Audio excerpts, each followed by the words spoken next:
Thanks for visiting Patient and Weather today. I'm meteorologist Al Peterlin. I'd like to talk about the weather health stress for June 1st, 2026. We do keep additional graphics at tpatw.com. We also maintain a patient weather storefront on Amazon. Surface map for Monday will be rather interesting. Most of the inclement weather will be running from the northern Rockies to the central plains and down to the southeastern sections of the country. There's a meandering willy-nilly front stretching all the way from Nevada into Wyoming, across into Oklahoma, back across along the Tennessee-Alabama border, and on off to Raleigh and out into the ocean. The unsettled weather, northern Rockies, central plains, and especially in the southeast. Looking at our vitality index, which is the health impact for all of the individual weather elements that might impact the human body, and we're talking mainly about the plains, a little bit here in the middle Mississippi Valley, and of course some activity going on in the southeast, and some trying to linger here up in New England. Looking at pressure change, rising pressure will be the story of Monday, with rising pressure stretching from eastern Montana across the Dakotas down into Nebraska and the easternmost sections of Kansas, cutting across Iowa, Minnesota, Wisconsin, up into Michigan, and then jumping across into New York State and really becoming significant again across New England from Connecticut to Massachusetts, New Hampshire, and on into Maine.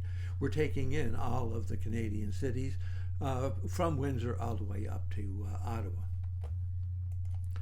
Looking at the temperature changes, and the temperature changes are not dramatic as much of the country will be near to above normal temperatures, but we can see some bubble warmth here along the coastal areas of Washington and Oregon, a little bit more bubble warmth here in Montana into Wyoming, and there's of course that bubble warmth just because of warm air coming off the Gulf and up from Mexico in extreme western Texas.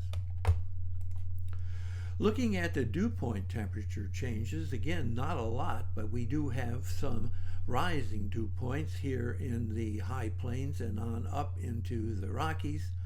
The elevated humidity levels is moving off the eastern seaboard.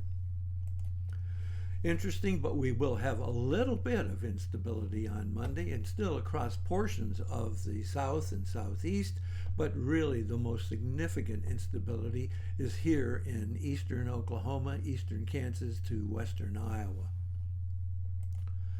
Looking at the change in oxygen availability, and this is a really mishmash of activity, we have migraine stress here in very much the Oklahoma and Texas panhandle, but really across much of Kansas, trying to just touch that Oklahoma border.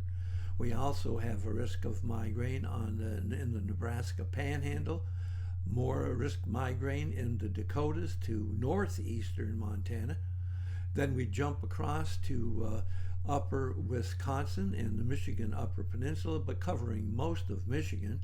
And then, of course, we have a risk of migraine across from Kansas, moving into Missouri and down into the Missouri boot heel and trying to do a bit down here in southern Mississippi. Also have a risk of migraine in eastern Kentucky and then off into Delaware, New Jersey, and on into the lowermost portions of New England. We do have a risk of asthma and arthritis, especially up and down the coast from California into Washington State, again across Wyoming, and then we jump down into just the small West Texas area, and then really Georgia into northern Florida and parts of South Carolina. Thanks for visiting the Patient and the Weather today. Your comments are appreciated, and if you hurt, tell us where you're located.